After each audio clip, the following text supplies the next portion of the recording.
Peter Thomas Forntale here, not at the DRF offices in New York, but at Harvey Pack's apartment on the Upper West Side of Manhattan. Over the course of a series of videos, we're going to be talking to Harvey about some of the best stories from his decades in horse racing, broadcasting, etc. Can't wait to hear what he has to say. So Harvey, we're going to be talking a lot about your famous stories from your years at the racetrack. Many of them involve Saratoga.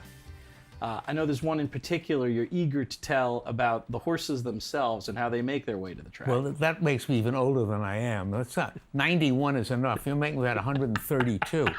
But when I first went up there, this fellow Reggie, he was a bookmaker in England. He worked the ring, and he came over here through Canada, which indicates he couldn't have come directly in.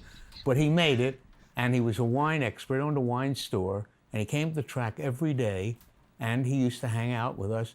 And one day he said, he started to talk to me about the horses. I said, what do you mean? He said, they didn't have vans. They came up on the train, and they were walked from the railroad station all the way up, down, and into the stable area. I said, that's fantastic. I said, that's a great story. And I said, what did you do in England? He said, I was in one of the booths, you know, you take the bets. So unfortunately for Naira, about 6 months later, we had a strike of the mutual clerks. And Don Drew, who was head of mutual, said to me, how about we put Reggie, give Reggie a window. He knows how to handle it. I said, well, I'm not going to verify that or vouch for him, but if that's what you want to do, gave him the $50 window. And we were short 4,000. And I said to Drew, he said, we're short 4,000. I said, we'll get it over time. Have no fear, we'll get it over time. And believe it or not, we did. Tremendous. So Reggie, you had some knowledge of the track, clearly not that successful on the betting side of things. Well, who is, as a matter of fact. But it was an interesting guy. And I'm trying to think of other stories. One of the really good ones, it's a quickie. Leroy Jolly, who passed away this year, had a great sense of humor. And whenever he walked by the museum, he crossed the street. And I said, why? And he said, if they see me, they'll take me out of the Hall of Fame. And he meant it. And he was probably right. That's my favorite Saratoga story, is when I was robbed. I'm sure I've told you that one. We were out for dinner, we came home, and it was obvious that we had been robbed. The house had been broken into. So I said, they still could be here. Told my wife to go upstairs and check, which is not true, but I tell, we do use it. It's apocryphal. And in the Post, what the Post editor wrote, they found Harvey's paycheck and left it.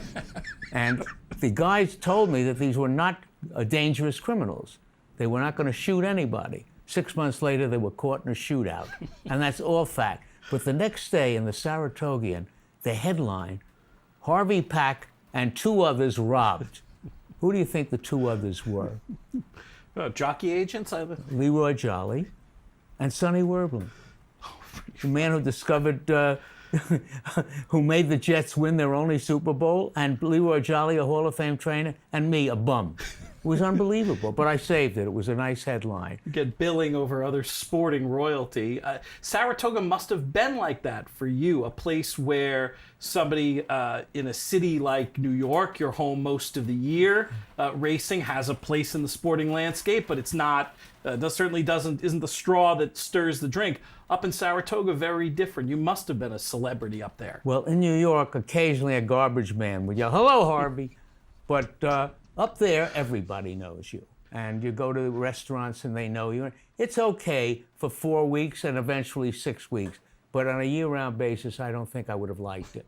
Because A, I wasn't paid enough to be a celebrity, and B, I didn't really need the adoration and the hate. As I've always told Andy Serling, when you're doing the job that we do, they all hate you because they want the job, they think they could do it better. In my case, they could have done it better, but I had it. But that's the truth. So there's no sense of being a celebrity all year round. It was just enough up there.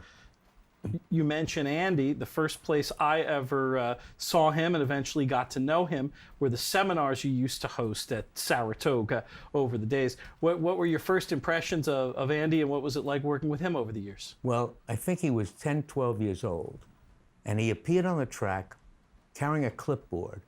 And everyone who thinks he's a pain in the neck now, can you imagine what he was like then? But he was great. And he really was good, even then, with the horses. And he idolized Andy Beyer. That's why he's called Little Andy, because you could see them in Saratoga, Big Andy and Little Andy trailing behind him with the thing. And it went on for years. And as I point out today, Big Andy calls Little Andy to see who he likes, which is a nice compliment for him, because he's a good handicapper. And we did have that wonderful years at Ciro's, where I did the handicapping with Steve Chris and other racing form handicappers, and Little Andy sat beside me. You were the producer one year. That's how you got the gig that changed your life. Why I'm Writing sitting here that now. wonderful book about me that sold 4 copies, and they were all of my family. However, that doesn't matter. We continue on. But Saratoga was great. There was one trainer, Walter Kelly, and my guys, Andy Beyer and his friend, they all thought that Walter Kelly was involved in many a putover. So I got him on camera, and I said, Walter, the statute of limitations are long gone. How about a few stories of putovers? And he gave them to us. He told us a few where they yanked and then let go. Some of them won, some of them didn't. But he was wonderful about it, which he wouldn't have been if he had still been that active. He was active, but not that active. But it was a great place. We did the shows. I did a lot of stuff inside near the gazebo with trainers.